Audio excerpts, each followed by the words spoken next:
Good morning. Good morning. Good morning. This is just a test to start off with. Good morning. Make sure the sound levels are good. What's going on? You might hear my bird in the background start squawking because she's over there on her cage somewhere. There she is. And she's eating her breakfast. And she gets usually pretty excited if I'm talking. Right, bird?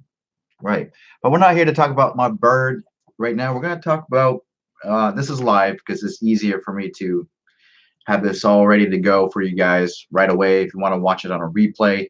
But this video is about what it's like to be a direct support professional, or DSP for short. This is based on 3 months on the job. I never done anything like this before. My background has been a cook for nursing homes. So that's the only background I have kind of that relates to a direct support professional, is working with people who have needs.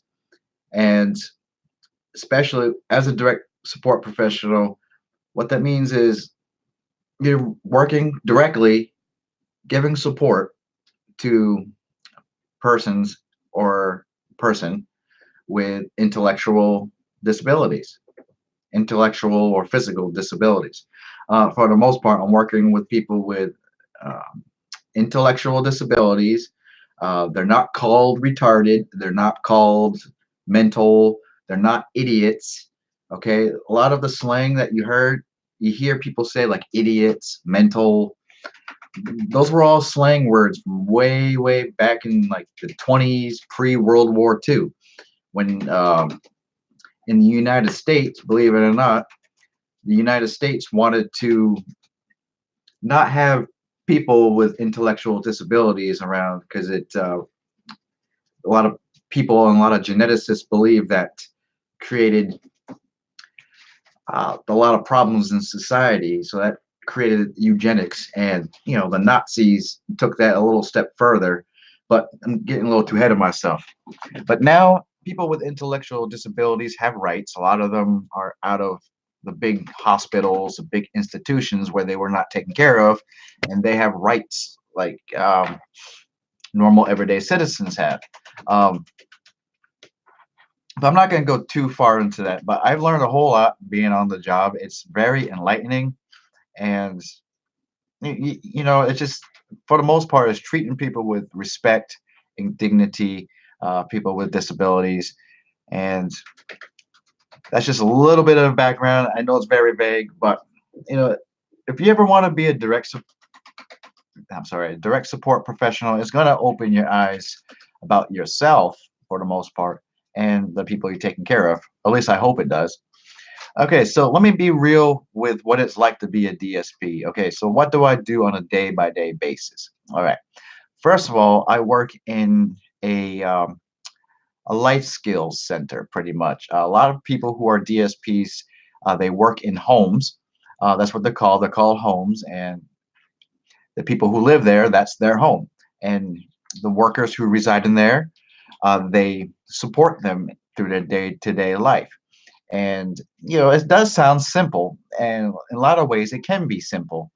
I've had the chance to work in a couple of the homes, and what it's like, it's I hate to say it, but it's kind of like babysitting. It's what it feels like at times. But you're gonna play many roles. You're gonna cook for them. You're going to help them with their hygiene needs, uh, administer their medication. You got to cue them a lot, like verbally, to do certain things, like wash your hands after you have a snack, or wash your hands before a snack, after you use the bathroom. Wash your face if you need to wash your face, or tell them it's time for their appointment. A lot of times you're going to be their transportation, so you're going to take them to places. Maybe they want to learn something, so you're going to support them with what they want to learn. And you also have to accept that a lot of what they want to learn comes with risks and safety, and you have to know, what is safe for them and what's not, and just guide them along the way. You're being a guidance support worker, and you're not there to tell them what to do or how to do it, or if they want to watch TV, you can't tell them, you can't watch that, you can't do this, you can't do that. If they want to do something, they can do it if it's safe. Like for example, I want to run across the road and not look at traffic. Then that's when you say, oh, we shouldn't be doing that. Because if you do that, you could get run over and get hurt, things like that. Um, so I got a little too ahead of myself. That was about the homes part. Just very simple. But I work in a life skills center. So what that means is I'm helping people, lots of people, learn different things. Like they want to cook, or some people want to learn how to draw or sing. They want to participate in a play. Maybe they want to go out bowling. Maybe they want to go out in the community. So these people have plans, and there are different, I guess, departments within this life skills center, and those people go to those places uh, based on their needs, on what they want to do in their life and what they want to learn. So me, in the department that I work in the community. I'm helping the members that I'm taking care of, supporting, I should say, helping them be out and be included in the community and do stuff. And I gotta say, when I first started, it was a little overwhelming. Uh, Overwhelming for the fact of I wasn't used to working with a lot of people who had autism, um, Down syndrome. There's other things too. Not dyslexia. Well, maybe some dyslexia. People have anxiety issues, paranoia issues, and you see everything in alcohol. What's that word called? Alcoholic. It's a intellectual condition that's based on when their mothers drank while they were in the womb or something like that. Anyways, you're gonna see a lot of things like that, and I was very overwhelmed by all the different types of intellectual disabilities. But after a week or so, I got a little bit more comfortable, and this job that I, basically attended, or Emma, wow, I can't speak this morning. Sorry, guys. The coffee is flowing. Let me take a sip real quick.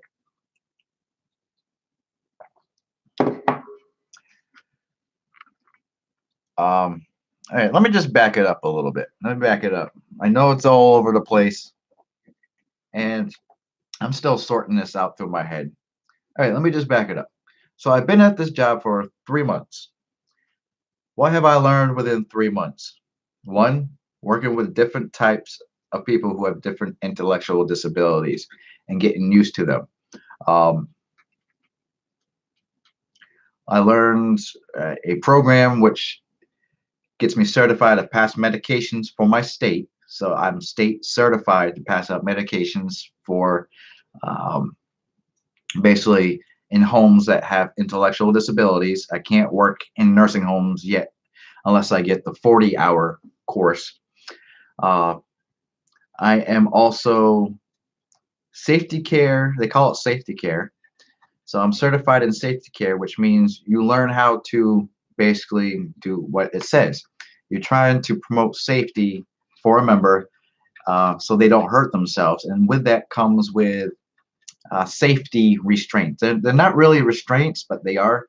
It's enough of a restraint where the behavior is hurting them and hurting others in the environment. And that's a state thing.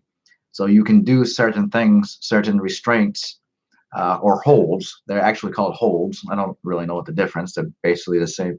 But you learn that, and then there's the safety care advanced course, which is a little bit more advanced. I'm also CPR first aid certified, so I know how to do the first aid CPR in case that happens in the community or to them or for myself. If I'm choking and nobody is around, how am I going to give myself first aid? So now I know how to do all that, and that's what this job does. And within 3 months, you learn all that. I'm also DSP certified now, so that was I don't know how many hours that was. I think it was a good 30 hours worth of online modules that I had to follow. So that's all good and all. With all the training, all the training that I had, that's what you're going to get as a DSP. You're going to get trained. And I don't know what it's like in your state or for your company that you work for, but you'll get trained so you can do the job and be competent at the level of care that needs to be given. But that's all good and all, like I said. But this job really demands a lot of being in the shit, pretty much. I hate to say it that way. That's probably the wrong way to say it. Being having experience on the job, doing what you got to do. So you have one member that could be screaming their head off or repeating phrases on and off. And the most important trait you have to have, I'm telling you right now, is patience. Patience, patience. And if you don't have patience, you're going to learn it real quick or you're going to get out. Um, Now, I'm a person and I admit that patience is a hard thing for me to grasp. And this job is really, this is the only job I've had. This is the only opportunity in life I've had that is really teaching me patience. And I'm really, really grateful for it. And now I can basically, not one ear out the other, but I can basically tune out distractions. I can tune out bothersome behaviors, and I can just make sure that I am focusing on their good behaviors. And I'm very quick to see the good behaviors and be like, good job, you're doing a good job, you know. And that's another thing about being a DSP is you got, giving praise. And for me, I find it hard because some people with intellectual disabilities don't have really clear speech, and it's really hard to understand them. And I really hate just looking at them, just trying to be like, I don't understand what you're saying. I don't understand, but I just try to give them the attention, like, you know, good, or can you please repeat that, please? Jeez, my cats are wrecking stuff in the living room. So that's what I'm struggling with as a DSP in this 3 months that I've been there is being real with my intention, not just nod my head, but being real with them, I and not be afraid to ask them again, what are you trying to say? I don't understand what you're saying. Um, Also, as a DSP, I've been working with people with who have palsies and people who are nonverbal, and that's really hard for me because I like to connect with people on a personal basis and have them talk to me and I talk to them. But when somebody's not able to speak, it's hard. It's really hard. And that's another thing that I'm trying to get used to. All right, so we'll get a little too far into everything. I hope everybody's getting the idea a little bit. But do I regret choosing this job of what I'm doing? No, not at all. I'm learning something new every day. Like last week, I just learned how to do the transportation part, which basically I park my car at a home and then I use the vehicle base from the home to take them to the the, the skill center. And then when the shift is done, I go back, pick up my car, and then go back to the life skill center. And then I do documentation. And that's the thing about this job as a DSP is that there's a lot of documentation. It takes about an hour or two to do, and it gets kind of monotonous.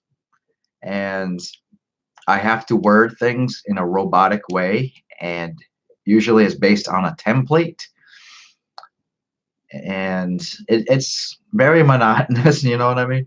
It gets kind of like bored, and this is all done because the state needs to pay our company. So if we're not documenting, we don't get paid. And that's another thing about being a DSP. Get ready for it. The starting pay for people who don't have experience. Hell, I think it's even with people who do have experience. the pay is basically minimum wage. So that really does turn a lot of people away. And right now, 3 months into the job, I do feel like I have a lot of work, but the pay is doesn't justify the work that I'm doing. It's very low. Um, I feel like this job should pay at least 15, 16 bucks an hour to start. It's a lot. When I was a cook, I worked my way up, of course, but I didn't start at minimum wage 15 years ago, and I worked my way up to almost 16 bucks an hour as a cook and doing less than what I'm doing now. And I mean, I don't regret changing professions. I don't. But it just tells you something that the people who are working in supports or working in healthcare or working as a personal support specialist or passing out meds, dealing with behaviors or dealing with people's health issues day in and day out and doing all they can so that they don't die or don't get sick. It's sad that we don't get paid based on the work we do. It really sucks, and you wonder why a lot of people leave these jobs. Or it kind of. What do you want, Bird? I hear you over there. All right, what time is it here in my neck of the woods? 6:11. All right. So if anybody has a question, I mean, let me know in the comments. This video will stay up on my channel. Uh, I was thinking about redoing it because everything is so scattered all over the place. But what else can I talk about in my job? There are documentation. Oh, okay. So I have my own anxiety issues, right? So working in a place like this is really helping boost my self-esteem because I'm working with so many people all at once, right? And a lot of staff members all at once. It feels like I'm working in a school. And the professionalism is right up there. So I'm not used to that professionalism at all times kind of thing. I'm used to joking around and goofing off in a kitchen because you can do that pretty much. But here, this is serious time. It's super serious, super professional, and day in and day out, I don't know what I'm doing because it's all planned that morning before I come in. So one day I could be taking people out bowling, another day could be going to another state and going to a restaurant or something.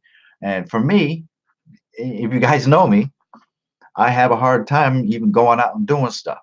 But this job has helped me. It has helped me. It's helped the people that I support, but it's also helping me. So it's a two for one in a way, and I am enjoying it. Okay. So it is what I'm trying to say is being a DSP is very rewarding. You get to see people change. You get to see people become better. You get to see people learning skills along the way, and it's just a fabulous thing to watch. It's just the cons, it's low pay, a lot of training, a lot of documentation, and